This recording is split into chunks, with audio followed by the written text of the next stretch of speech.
So kids who are taken away sometimes may not understand or know what's the problem, why they're in the system, and they lose hope, they lose happiness at some points. They get depressed, they get confused, they go through anger. They're on a roller coaster and they're trying to figure out who they are and why, what's going on. So when it comes to graduation, they just kind of feel at some point, I'm going to be an adult, I can control my own life now, and I just need to get out of here, get out of the system, and I can do what I want to do.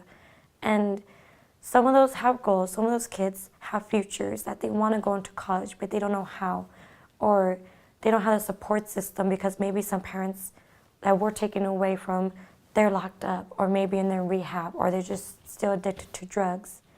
So having nonprofits like Fostering a Change is an amazing, amazing opportunity. And I believe it reinstills hope for people, not just kids, but also for society, because it shows that we're not giving up on these people. Even though it's a portion that still can hurt society or still help them, how we look at it, how we utilize them.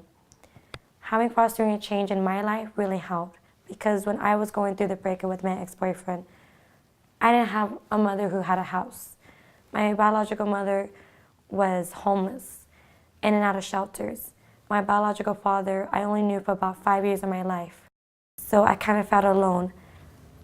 And having Fostering a Change really gave me hope in I can still go to school full time. I could still work. I don't have to take on another job just to barely make it. I don't have to drop my classes and throw away a future that I'm already set on. So Fostering a Change gave me a lot of hope, a lot of empowerment and courage that even though I know some people who've had it worse than me, I've seen a big transition when they hear these programs. They get so excited. And I didn't come with all these messed up problems. I knew that I had my job, I had my school. But I still had problems with myself in the way that Fostering a Change helped me get through it, because I had people in the program who were just like me, who had problems, who were taken away, and we were able to relate to each other. And I think that was probably one of the biggest and the best healing processes in my life, having someone to relate to me, having a home, and not worrying about getting kicked out the next day, not worrying about, am I going to have to come home and there's going to be a social worker right there staring at me like, what did you do now? It gave me freedom, but it gave me a lot of boundaries that I think help me now on what I need to do to stay focused in college and in my work life, and just as a person in general, how I want to give back to life, how I want to give back to kids and helping them with their life.